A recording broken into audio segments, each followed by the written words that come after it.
Welcome to episode 34 of Central Intelligence Cinema. Today, we've got a sparkly brand new intel report lined up for you, as well as a 99.9% spoiler-free review of the FX spy series, The Old Man. So Mr. Brosnan, if you would please, take it away.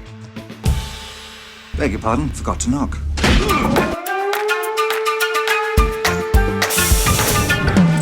Welcome to the CIC, initiating security clearance. My name is Napoleon Solo. Bond. James Bond. Ethan Hunt. Felix Leiter. Ilya Kuryakin. Identity confirmed. Now, pay attention, 007. Welcome to Central Intelligence Cinema, a podcast dedicated to spy movies and secret agent pop culture. Your mission, should you decide to accept it. Remember, nothing ever goes according to plan. Tom, what do you think you're doing? Keeping the British hand up, sir. You expect me to talk? Yeah, baby! Recording from an undisclosed location where all of my fucks have been transported to, it's a Central Intelligence Cinema podcast. I'm Jason Grieber, and with me, as always, Ben Esslinger. Thank you, Jason. That was perfect. Absolutely perfect. God, I couldn't have said it better myself. And welcome back.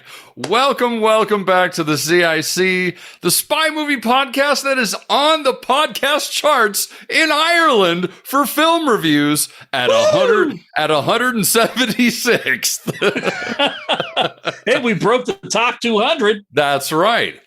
Climbing 13 spots this week on the countdown, a couple of plucky lads from an undisclosed location are crushing it in Ireland. A listener writes in and says, "Hey, dear Casey, I think those two guys doing the spy podcast are amazing. Zoinks. We do it. Zoinks and Stu. I'd like to send out a long distance dedication to Ben and Jason, the spies who loved me. Here's your request and dedication." Oh, goodness. Well, thanks, Ireland. Yeah, thanks, Ireland. Early shout out to Ireland, man. Rocking it as usual. I loved everything about Ireland except getting COVID. That wasn't really Ireland's fault. That wasn't Ireland's fault at all. In fact, it was the jackasses that I went to their wedding. Bunch of Yanks screwing it up, even across the pond. Our reputation precedes us. Indeed. But, man, we have a dossier packed to the brim of intel and a spoiler-free-ish first impression style review of the FX spy TV series, The Old Man. So that should be fun. Yep. Don't confuse it with The Old Dude. That is something entirely different. Yes. Same actor, but... Yeah. Whole different storyline. And if it's The Old Men, and then that's us. And then we'll... Exactly. Then we're going off on a whole nother tangent. That's right. But before we get into all of the goodness that is the intel report, more shout outs. I wanted to quick mention that once again, I had yet more, although I think this is the last of a string of ambassador duties that I'll be having for a little while, at least. I think after this, it'll be strictly CIC for a bit. But I had ambassador duties on the James Bond and Friends podcast for their debrief episode of Quantum of Solace. So that was fun to be the official Quantum of Solace apologist on that episode. Thanks to James Page of MI6HQ, as well as Bill Koenig of the Spy Command, and Ace Bond illustrator and graphic artist Sean Longmore. Thank you all for being such pleasant companions on the adventure that is James Bond and Friends. Also, last but certainly not least on the shout-outs list, shout out to one of our longtime listeners, Agent Mark Miller, who recently requested a movie for us to review. I bring this up since many of our listeners probably have not seen it yet. So, your mission, dear tens of listeners, should you choose to accept it, is to watch The Assignment. The movie is called The Assignment. It's a 1997 spy movie starring Aidan Quinn and Donald Sutherland and Ben Kingsley. That way you'll be prepared for our next big, fantastic review. You could say that their assignment is to watch the assignment. Indeed, indeed. But hey, if you want us to review something in particular, why not get in touch with us? Because obviously we're open, man. So please reach out to us at email. It's cicdeaddrop@gmail.com. Or on Instagram, you can DM us at Central Intelligence Cinema, separated by underscores, or contact me on Twitter at CIC Spy Pod, which, whew, Bond Twitter, you people are spicy. That's all. I'm just going to leave it at that. That's a spicy world out there, and I'm just a spicy girl. Anyway, moving on.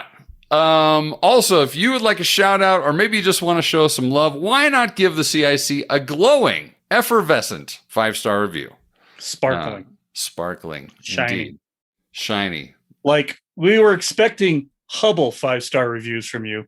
Now we're expecting James Webb 5-star reviews from you. That's right. There you go. So, give us a review on Apple Podcasts, Spotify, or wherever you get your podcasts, so that our show gets seen faster when people search for stuff like this. Now I've got some of that homework out of the way.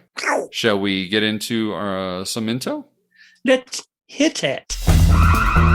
Looking for a news story? Impress me. Transmitting CIC Intel dossier. They'll print anything these days. And with that, I think I will take a first sip of my drink here. A tasty beverage. Blackwell rum, smooth, delicious. You should sponsor us. Anyway, the rum that all spies drink, including James Bond and the guys at CIC. Woo! Woohoo! First up on the dossier, as far as our intel goes, so on September 24th, which is probably the day that this episode is dropping, at 10 a.m. Pacific time, Netflix is bringing back what's called a global fan event, weirdly called Tudum. It's Ta-dum!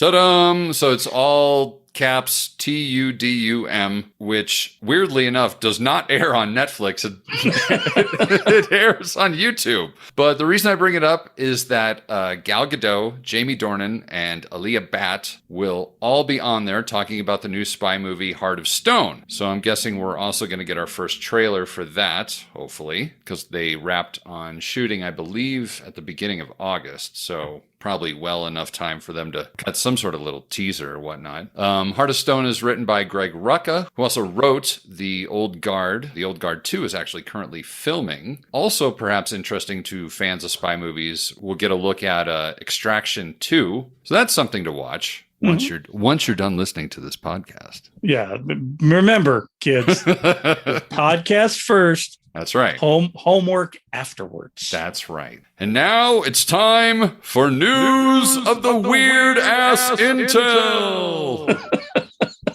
I might put some sort of effect on that.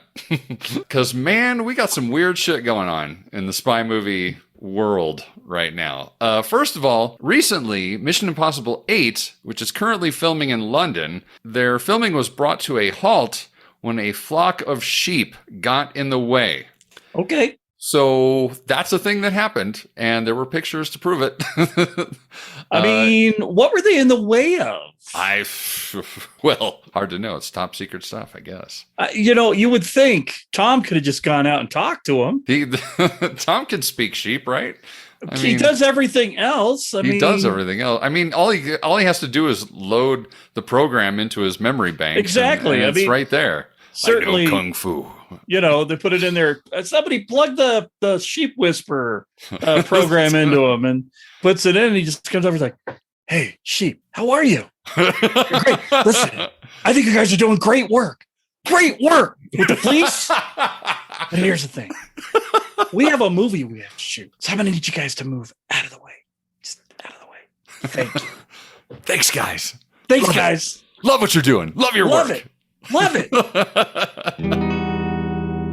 So moving on from that, we've got some Argylle related news. The Argylle news is that there's no Argylle news. Yeah. Aside from the fact that we still have no trailer for this movie, this is such a weird story. But The Hollywood Reporter recently had a story that pointed out that Ellie Conway, the author of the yet unpublished book, which is the basis for Argylle, starring Henry Cavill, if you've been living under a rock, she is nearly nowhere to be found on the internet. In fact, nobody seems to know who this person is or whether or not they're actually a person. So that's interesting because the deal for this movie is $200 million. So clearly the author is sort of maybe legit. I don't know. Read you a little blurb here from the article. It says Argylle, the book, was originally slated for a September 29th publication that has since been pushed to March 30th, 2023. The book has no Amazon page, save for a German language Kindle version scheduled for January 10th. According to Conway's 2-line bio, she, quote, lives in the United States and is currently working on the next installment in the series. My first thought is that it's maybe Matthew Vaughn's pseudonym. I don't know. Because I get the feeling that's what this is. I'm starting to think that Ellie Conway is not a person. Pictures or it isn't real. Well, it's so difficult to say for no other reason that we've seen one little snippet, 7 seconds of really bad hair, and nothing since. Nothing since. Yeah. I mean, I saw there was a press junket video that Collider did with Sam Rockwell, but he was promoting that other movie. I think it's called See How They Run or something like that. Right. And they asked him about it, and he's like, oh, yeah, Matthew Vaughn's a genius. But that's like all he said. There's like no other information. He had like, oh, yeah, Matthew Vaughn's a genius and had a great time. That guy's really smart and moving right along. So I hope this doesn't turn out to be like some kind of like Joaquin Phoenix. We're punking everybody kind of thing. Oh, God, I hope not. That would be terrible. It was all engineered by DC so that they could get Cavill back in their red cape, even though they claim they don't want him anymore. It's an awfully expensive way to do it. I mean, allegedly, because allegedly you've got Sam Jackson on this movie. You've got Sam Rockwell on this movie. You've got Bryce Dallas Howard. You've got a bunch of people on this movie. It's all so weird. Anyway. Do you remember when spy movie stuff was just very cut and dry and you knew what to expect? Like you knew that James Bond movie was coming out when that James Bond movie was supposed to come out. Oh yeah, you mean like before pandemics and before? Yeah. Nowadays it seems like spy movies are like, we'll get around to it. When we feel like it. Remember that thing we told you about 4 years ago? It's happening now. But hold on, but not right now. But not right now. Like next year. But sometime soon. Like it's going to happen this fall, but actually next year. Right. Because remember that trailer we put out 4 years ago? We're going to release it with one more scene. That's right. Which in the case of Argylle, the one that spoils everything. Exactly. In Argylle's case, that just means that, that one more scene is him walking out of the room after he's done. Right. That's it. And then maybe they'll just show the same clip of that girl like nodding her head in agreement. Like they took that 7 seconds and had to edit it into a 14 or 30-second trailer. They'll recut it. It'll just be a series of head nods and like reactions reacting to the same reaction shot. And then exactly. And then they'll do a reverse frame so that it looks like it's coming from a different angle. Yeah, they'll flip it. We should cut that. Well, when I say we, I mean you. Yes. While I tell you what to do, because I have no clue. Exactly. Let's get on to something more tangible, shall we? All right, let's do it. Pinball, baby. Yeah. Pinball. My favorite bit of Bond news. We got a lot of Bond news to cover, but my favorite bit of Bond news is that they have officially announced their pinball machines for the 007 franchise, and man, do they look good. They look real good. We've got 4 different editions. All of them look amazing. The Pro Edition is the yellow one, if you've seen some of these pictures online. The Pro Edition has a yellow cabinet with Dr. No. It's all Dr. No themed mostly. Although I believe on one side of the cabinet, you've got some posters for different movies. Yeah. But for the most part, it's based on Dr. No. Although within the actual game console, a lot of the features are similar between all 4 of these. Well, I don't really know about the 4th one because there's no pictures out at all for the 4th one. So then we've got the Premium Edition, which is You Only Live Twice themed, that one is the money. That's the only one I would get. Yeah, because it has everything as far as the gameplay goes that the Pro Edition had, but it also has a little James Bond with a jetpack with a magnet underneath him that carries the ball in this one little section. And there's an underwater scene. If you're watching these videos on the sternpinball.com website, on the left side of the game, towards the bottom, towards the flippers, there's this transparent section where you can see guys fighting and they move and shit. It's fucking great. So I should mention... These are not cheap. The Pro Edition is $69.99, so basically $7,000. The Premium Edition is $9,699, so that's a lot. And then the Limited Edition, which is Thunderball themed and looks about the same as the Premium Edition, save for the scoreboard. Yeah, the big scoreboard on the back. That's all Thunderball themed instead of You Only Live Twice or Dr. No. The color scheme's a little different too. Yeah, the color scheme's slightly different. And the speakers look a little bit more... Yeah, they're pretty beefy. You also get a little certificate or the little placard saying that it's this of this. Yeah. I think there was like 1,500, if I remember correctly. Oh, I didn't even see that because I know... All I saw was that there were allegedly 1,000... that were going to be released globally, something like that. So 1 of 1,000, 10 of 1,000. Right. And then there's a 60th anniversary limited edition, which no one has seen yet. And that supposedly features all 6 Bonds, not just Connery. Really? Yeah. And you know that one's going to cost a fortune. Oh, of course it is. And my main curiosity is how much the table's going to change, right? If you're trying to integrate everybody, you're still just going to get the Connery-centric table. Right. With all of that tchotchkes that come along with it, or are they going to try and integrate? I mean, are we going to get an Aston on one side, and then we're going to get a submarine Lotus on the other side? Right. You know, I mean, how do you? I hope that because they're going to charge up the wazoo for whatever it is. Yes. I hope that they alter enough of the game to make it worth whatever exorbitant price they're going to ask for. Because that limited edition was like what, almost 12? The limited edition is $13,000. There you go. So it's a big jump from just the premier model.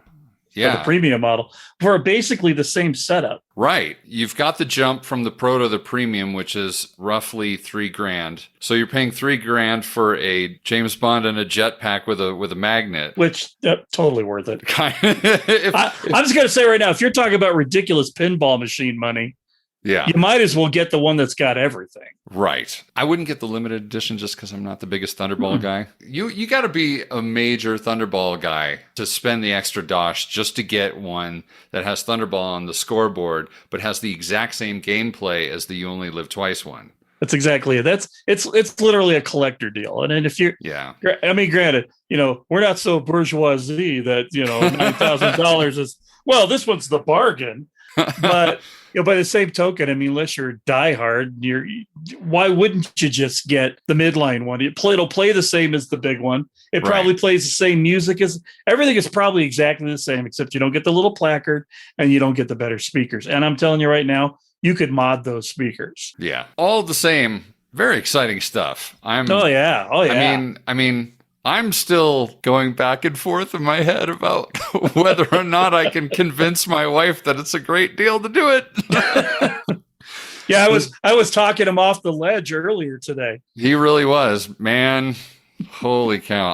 I just don't know if I can wrap my head around 9. Well, let's see. I really want the You Only Live Twice one. You got to have the jetpack, man. You have to. But that's $10,000 plus another probably $700 to $1,000 for delivery and setup.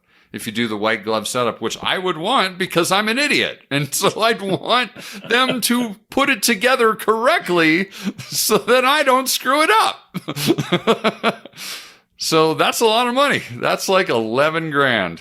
Whew. A lot of entertainment dollars for what may not end up being a lot of entertainment. Yeah, but man, that would be the piece de resistance. That's all. Oh, yeah. I mean, even without, you know, they say limited edition, right? But they're not going to make all that many of the premium version either. No, I mean, So that's something that's literally a collectible that will probably never lose money. well, and on that note, actually, you know, when I first found out that Stern was going to make a brand new 007 pinball machine, I started looking around at pinball machines just in general to get a basic idea of how much these things cost. And what did I find but a vintage GoldenEye themed pinball machine? And those suckers do not go down in value. Nope. Because that one, they wanted $15,000 for, baby.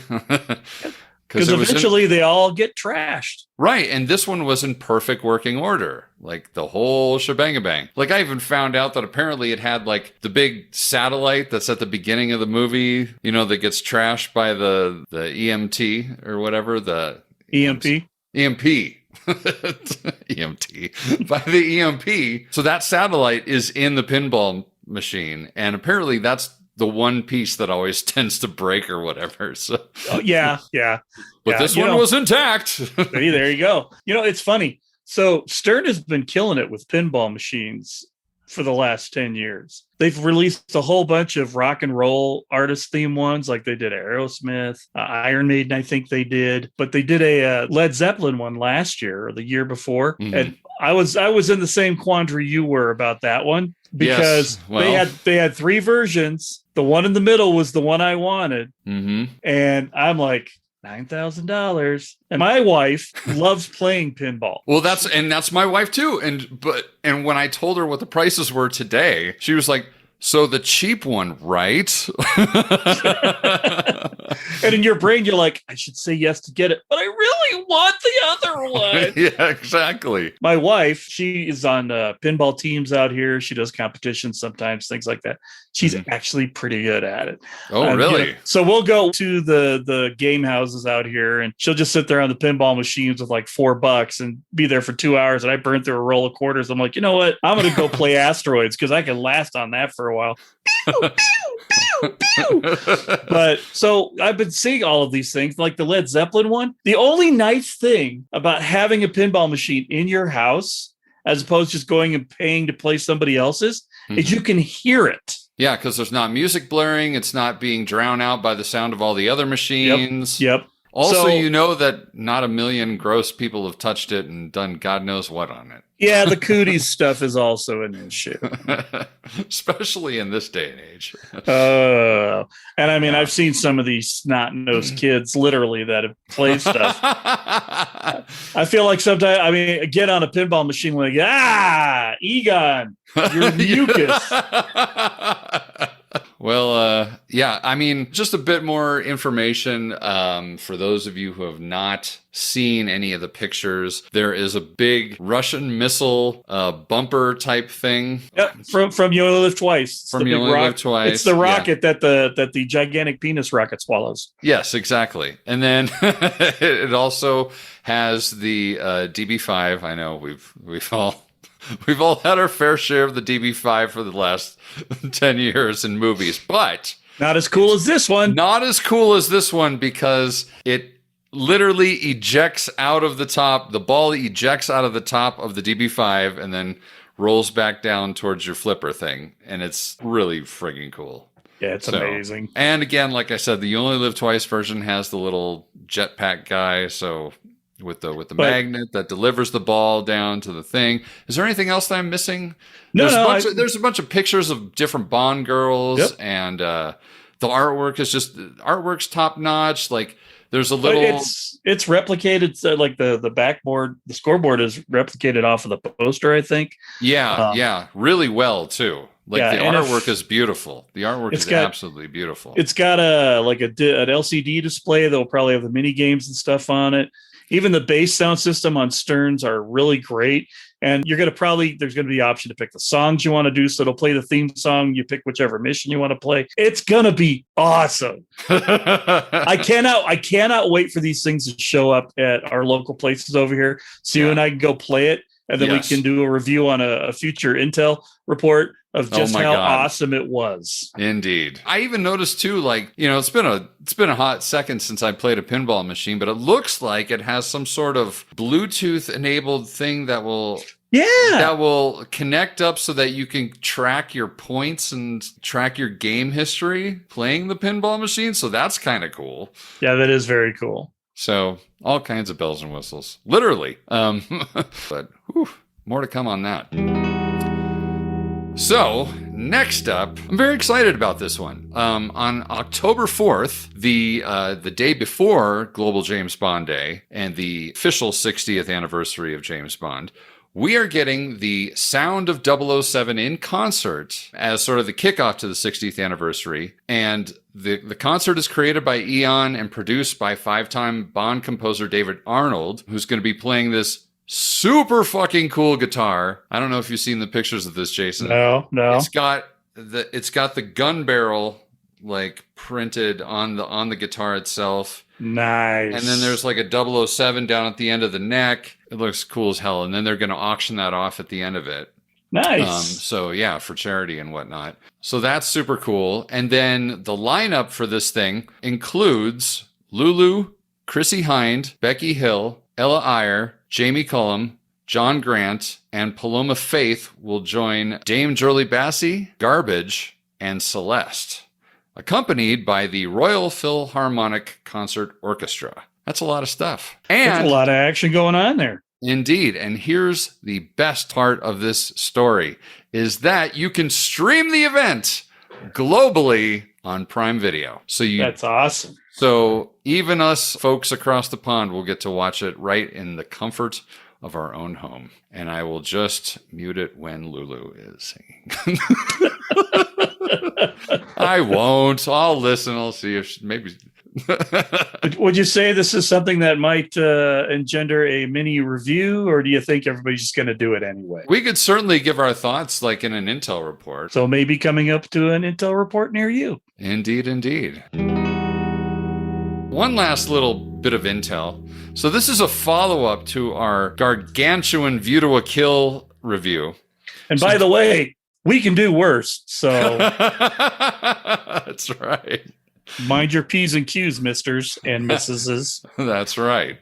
But during the show, my good compadre Jason asked, who rode the snowboard during the pre-title sequence doubling for Sir Roger? And I found out that it was snowboarding pioneer Tom Sims, rest in peace, who also, not only was he one of the first two snowboarders ever, it was literally him and Tim Burton, or Tom Burton. I don't remember. I think it's Tim Burton. Doesn't matter. Tim Burton only did snowboarding when he did Nightmare Before Christmas. Right, exactly. Anyway, the guy that has Burton snowboards now. But Tom Sims founded Sims Snowboards and Skateboards, by the way. There was also another rider who did a little bit of the riding for the big air moments. And his name was Steve Link. But the really cool thing is that the board that was ridden for the movie can now actually be seen in the Colorado Snow Sports Museum in Vail, Colorado. So if you're in the Colorado area on vacation, going up in the mountains, you can stop on by Vail and at the Colorado Snow Sports Museum and see the actual snowboard used in A View to a Kill. Pretty cool stuff. That is cool. I mean, it's obscure. But it's definitely cool. Look, I'm just throwing it out there. Somebody's going to go, I'm not saying who, but somebody might go check that out. I'm just saying. Can you imagine that conversation? Like the person that does acquisitions for that museum he's probably listening to our podcast right now. Right. 'Cause he would be the kind of guy that's like, we got to have that in our museum. Yeah, right. He's like, wait a minute. That's available? Sweet. Let's do this. Oh, and then a couple late breaking. I have even more intel, Jason. There's late breaking news. All this stuff with us ramping up to October 5th and Global James Bond Day and all this stuff. There's two late breaking things I did want to mention. The first thing is that we've got a new Bond music documentary launching on Amazon Prime on October the 5th called The Sound of 007. So that'll be interesting. There's a clip online of Sam Mendes talking about music and all that sort of thing. That'll be available on October the 5th. Also coming up, by the time this podcast drops, it'll be out digitally.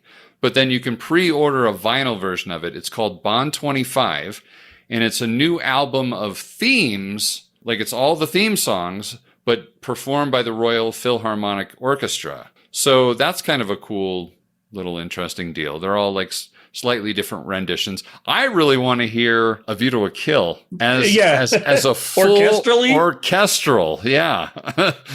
I'm ready for that. Bring that on. I mean, you kind of get that in the movie when he's saving Stacy, when he's coming down the ladder from the fire or whatever, but like to hear the full thing might be kind of cool. We'll see.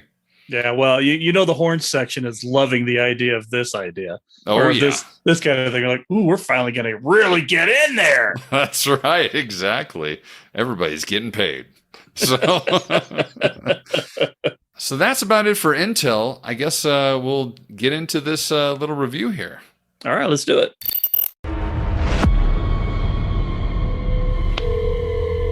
Hello? Hey, kid, it's me.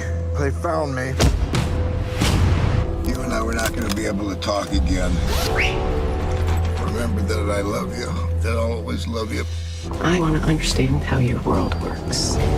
Come with me, I'll tell you everything. I know what started all this. This thing's been buried in the ground for 30 years. I wanted it to stay there. There's no limit to the damage he'll do, or the things he'll destroy. Okay, so The Old Man, the TV series that recently aired on FX, directed by John Watts, Jet Wilkinson, Greg Yetans, I hope I'm pronouncing that right, and Zetna Fuentes. So John Watts did, I believe, 2 or 3 episodes. He previously he directed Spider-Man: Homecoming, Spider-Man: Far From Home, and Spider-Man: No Way Home. Jet Wilkinson also directed a couple episodes. He is responsible for the Daredevil TV series, the Punisher series, an episode of The Chi, and a couple episodes of Warrior Nun. Greg Yetans directed Game of Thrones, House of the Dragon, as well as a couple episodes of House, which I find really interesting. And then Zetna Fuentes previously had directed episodes of Jessica Jones and Grey's Anatomy. She has a huge resume. So a really tenured group of directors to handle this, which seems appropriate given the fact that this is starring Jeff friggin' Bridges. Right. So, right. Can I just go on record saying that House of the Dragon would be an interesting show to see as a mashup? You could put House in Game of Thrones and you would have House of the Dragon. Like the dragon is sick. They don't know what's causing it. They've had all the wizards. He brings in a team. He brings in a team, and with his acerbic charm and asshole nature, manages to figure out what's causing that dragon to die just before the dragon dies. Excellent. I would watch that show. I wouldn't pay real money to watch that show, but I would pay all the Monopoly money in the box to watch that show. Indeed, indeed. As long as Hugh Laurie's part of it. Exactly. But this show, The Old Man, was based on the 2017 novel of the same name by Thomas Perry. There were 7 episodes in this season 1. And like I said, you can watch it on FX, wherever FX is available. I watched it on Hulu. And the show has since been renewed for a second season, which is good. Yeah, but at the same time, I'm a little disappointed because I felt like, let's just do a one and done. Mm-hmm. And they could have. They easily could have. Bear in mind, I'm not saying that because I didn't enjoy the show. I really, really enjoyed the show. Yes. But sometimes I'm okay with one shoot on it. That was amazing. And then let's never come back and look at it again till we're nostalgic for it. Right. And well, I'm a big fan too of having something that can stand on its own. And if you really wanted to go back to it, you could probably add on and sequel it out, as opposed to specifically, I don't know if this is terrible to do as a spoiler-free-ish review, but really, there are some serious unanswered questions at the end of this season. Right. I will just leave it at that. Yeah. I think that's a fair assessment. I kind of felt like when I watched it that they filmed 2 endings, and they're like, possible. If FX comes in at the end going, well, maybe another season, they're like, okay, we'll go with this one. Right. Well, and here's the other thing about this whole show is Jeff Bridges went through cancer treatment during the filming, and imagine if he didn't pull through. Oh. Well, aside from the fact that we'd lose a national treasure. Aside from the fact that we'd lose a national friggin' treasure in one of the greatest actors ever. I mean, he's the dude, literally the dude. I mean, There are a million movies that I could bring up about Jeff Bridges and all the things I love about him and how great he is. And he's absolutely fantastic in this as well. Oh, I think it's probably the best performance I've seen him in. Movies, whatever, in maybe maybe since True Grit. Yeah, I mean, it is so well measured. It is so thoughtful. It just because when this movie, it feels like a movie. It's really cinematic the way that the whole thing is shot. When this show begins, I totally thought something entirely different was going to happen with this guy, mainly to do with his health. Right. And I was like, oh no, this is going to be this tragic. And it just turns, and then it turns again. And it's just, the whole thing is one big holy shit. Like it's really cool. I should lay down the premise for people who have not. Yeah. For the people who have not seen this show, this is just like a quick blurb that I found. Dan Chase is a former CIA operative who's been living off the grid in upstate New York for 30 years. After killing an intruder who breaks into his home, Chase is forced into hiding. While in hiding, Chase rents a room from Zoe McDonald, with whom he is forced to partner while on the run. FBI Assistant Director for Counterintelligence, Harold Harper, is called upon to bring in Chase because of their complicated past during the Soviet-Afghan War. Working alongside Harper are his protege, FBI agent Angela Adams, and CIA officer Raymond Waters, as well as Julian Carson, a hitman hired by Harper to kill Chase. So that's the basic rundown. Jeff Bridges is Dan Chase, but there's another actor named Bill Heck who plays young Dan Chase, because there's a lot of flashbacks going on in this show that sort of give you a glimpse of why he's now on the run and what happened back then that, is suddenly being unearthed again. So we've got Liam Lubany as the young Balur Hamzad, and she is super great. Like, just plays that role so measured and just, I don't know. There's something about her face that gives so much mystery, and you're so intrigued, and you don't know everything that's going on behind those eyes. She makes a very compelling character. Yes. Because, this could easily have turned into a sausage fest. And with the level of actors that were involved in these particular scenes, you needed to have a female lead that captivated you to keep you involved in her character. Or she could have easily gotten washed out with all the testosterone that was seeping through a lot of those scenes. Yeah, and kudos to both the performance and the writing as well. Yeah. Because she's given plenty to work with, but she definitely makes a meal of it in the best way possible. She just commands. It's great watching her kind of manipulate everyone around her in such a subtle way. She's great. Then we have Hayam Abbas, which comes back more as like this ghost than anything else, is Abby Chase, who was Dan Chase's wife, who has passed away. So you pick up little clues within the first couple episodes of why she has passed away and some of that sort of thing. I don't want to give too much away. And then we've got John Lithgow. Oh, yeah. As Harold Harper. So good. God, I will watch him in fucking anything, though. I know. John Lithgow is just so good. Oh, God, I love him. But he's so good in this as the FBI guy that's sort of leading the way, and just, even though he's essentially retired, but they keep bringing him back. And, in this case is bringing him right back into the fold because he's partially responsible for all the things that happened back then. And it's wonderful to watch him put younger dudes in their place. Yeah. When they're questioning his motives or why he does certain things, especially the guy, the character Raymond Waters. Raymond Waters is this he's kind of a thorn in everybody's side. Yeah. And he's always questioning everybody, and like nobody likes him in the agency.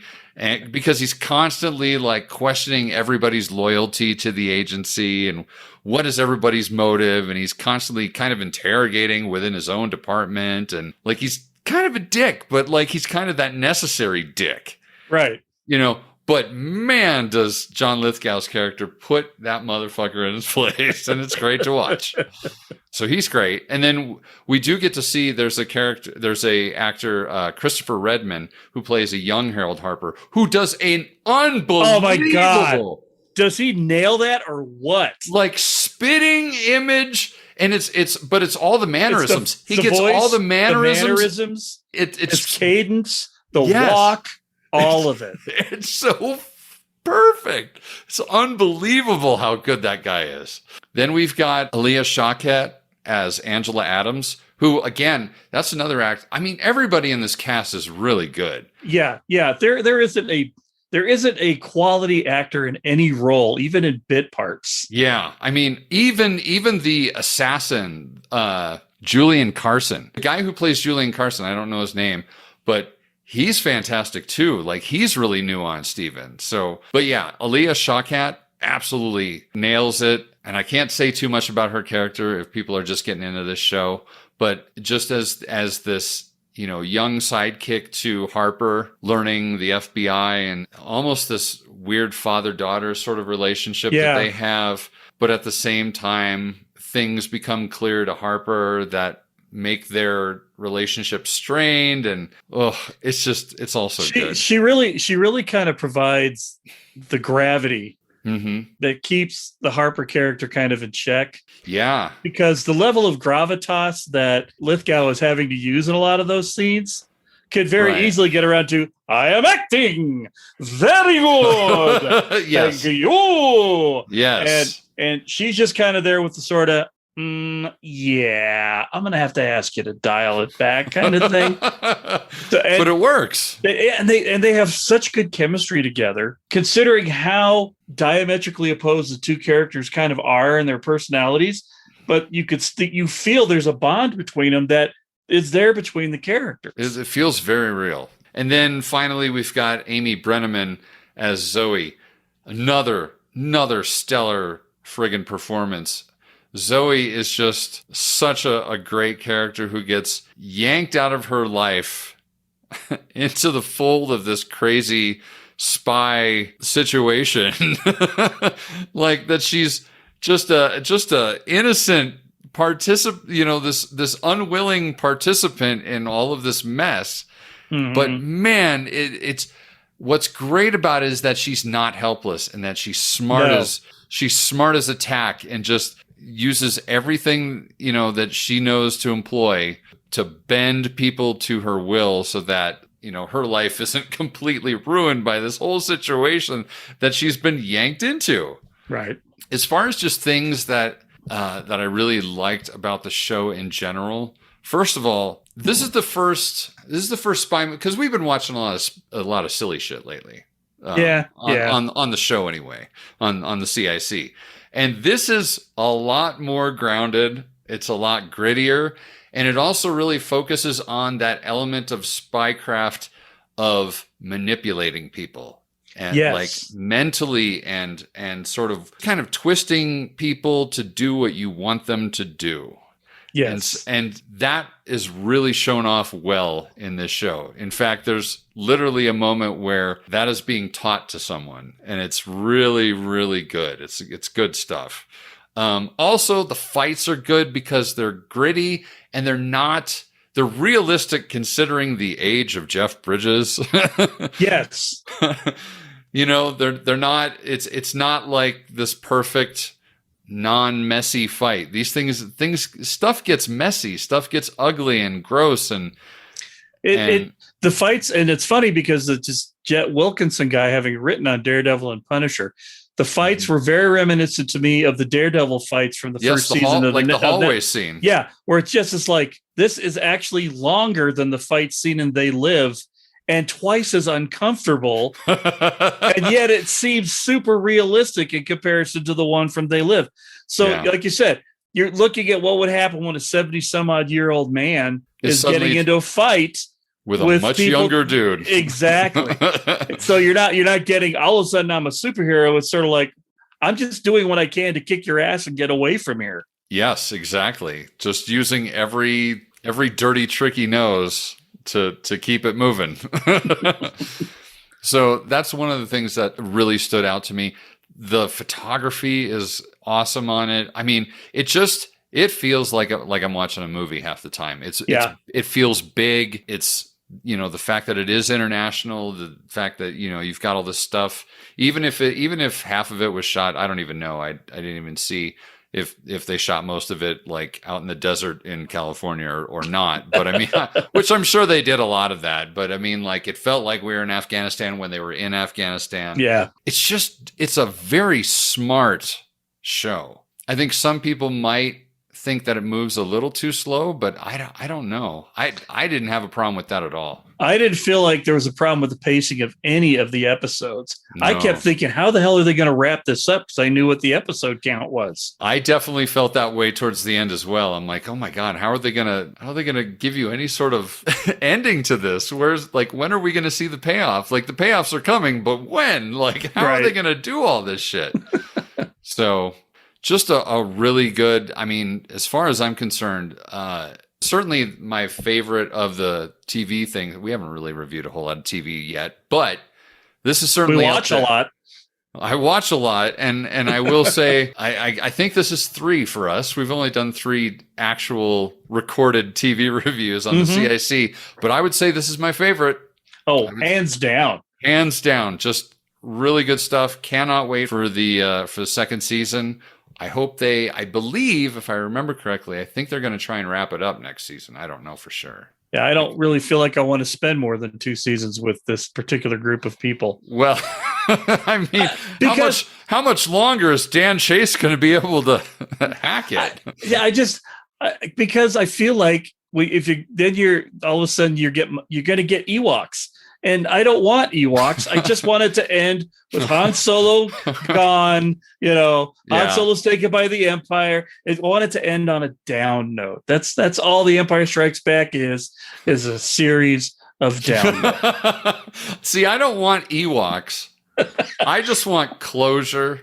Yes. I want closure, and I don't want it to suddenly graduate into episodic TV. Exactly. Whereas this feels like a long movie. Yep. And I like it that way. Yeah. Each episode feels very planned out, very thoughtful about what came before it, what comes in front of it. Yeah. Oh, absolutely.